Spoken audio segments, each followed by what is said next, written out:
the death of the industry if it comes to fruition.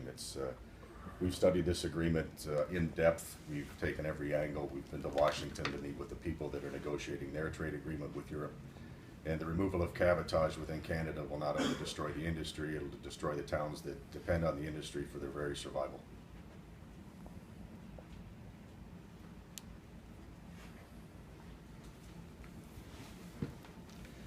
Cabotage is under our Coasting Trade Act, and what it does is it reserves the movement of cargo within two Canadian ports to a Canadian flagged and a Canadian crewed and owned vessel.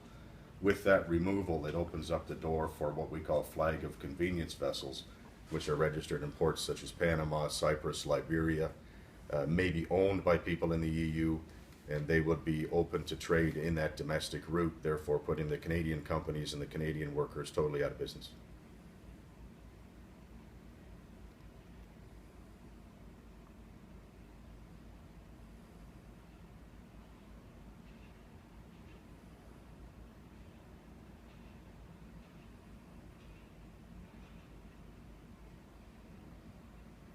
Yeah, and this brings deeper concerns, and we've also met with the Jones Act Coalition in the United States.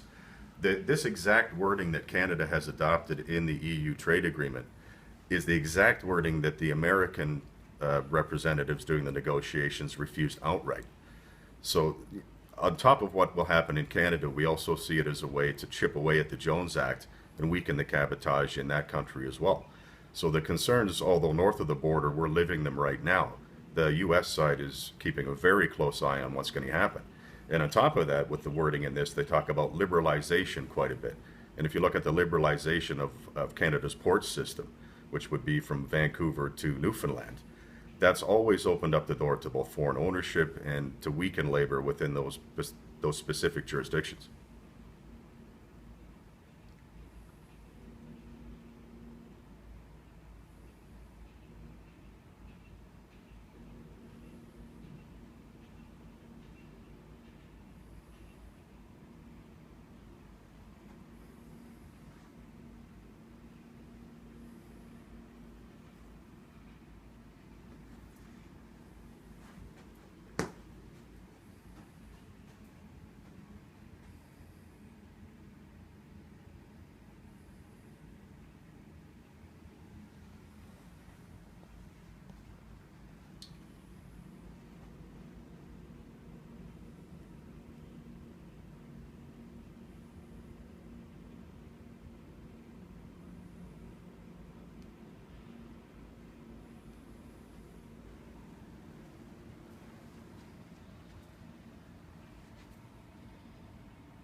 Well, if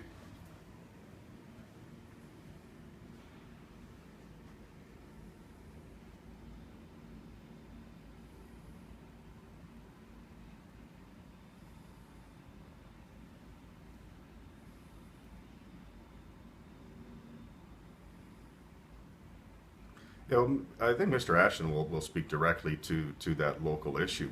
But when I look across the country and you talk about the importance of the industry, indirect and direct jobs in the maritime industry across this country are about 275,000. If people have to take into account that 95% of everything they use every day comes on board vessels. And Canada used to have a very thriving deep sea fleet, but with flag of convenience shipping and with foreign ownership and with more and more owners wanting to escape their social responsibilities to their crew, not pay taxes in Canada, have these vessels registered elsewhere, we've seen a decline in the shipping. Now, the domestic shipping, port to port in Canada, is actually thriving right now. Our companies are investing hundreds of millions of dollars to renew their fleets. We have now new ships that have come in over the last couple of years. There's 12 more new ships that are on order to come in.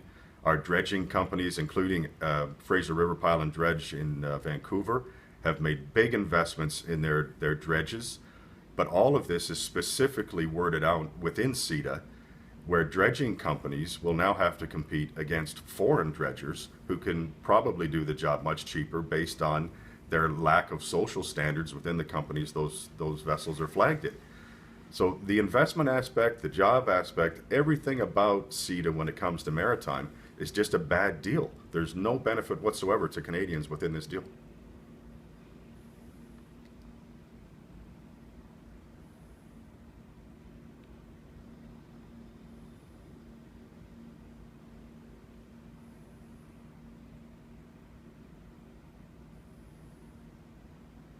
Absolutely. We've been on the phone with the Canadian Ship Owners Association actually just before we called you, and we have shared concerns, and we're meeting with them in the very near future to see what we can do together. They're frustrated. They've been after the government to be transparent and open about this agreement for years, and Maritime was left off the table until the very last minute, and they haven't even been able to get real proper, solid information on what this is going to, how it's going to impact them. And they, of course, represent the ship owners that are doing these major investments in fleet renewal.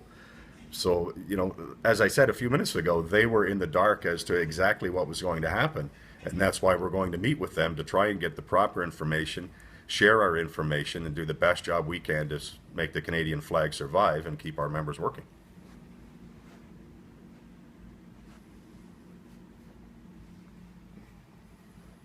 Oh, absolutely. Yeah.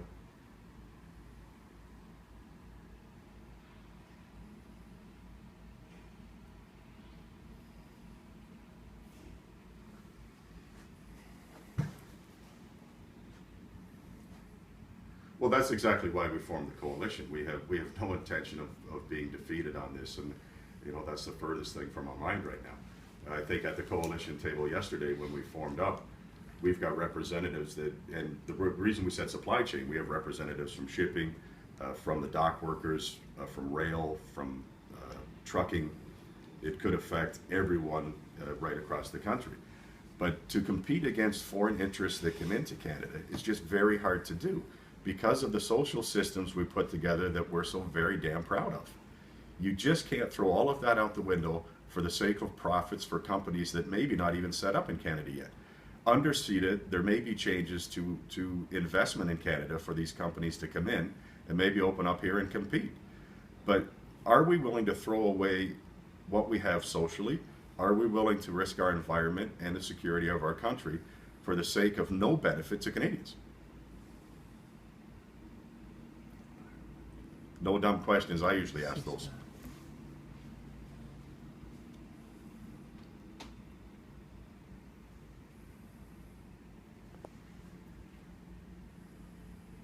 That is correct.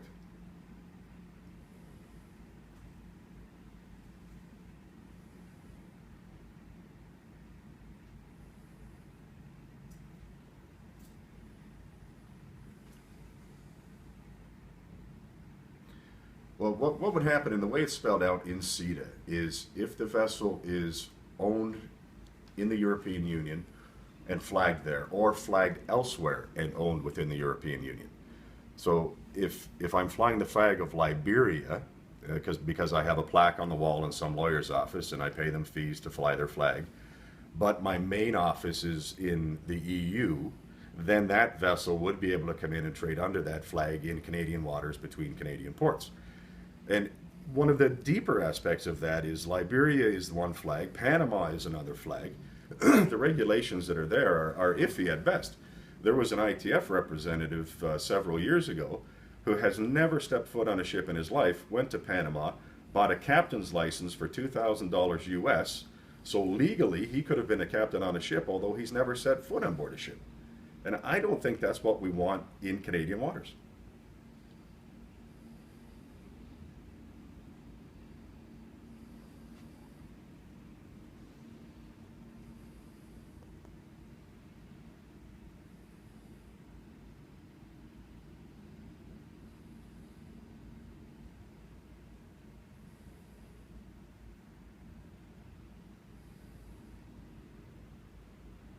Very well. Thank you very much. 2 minutes of commercial. Hello? Hi there. Yeah, I just on this side of the phone.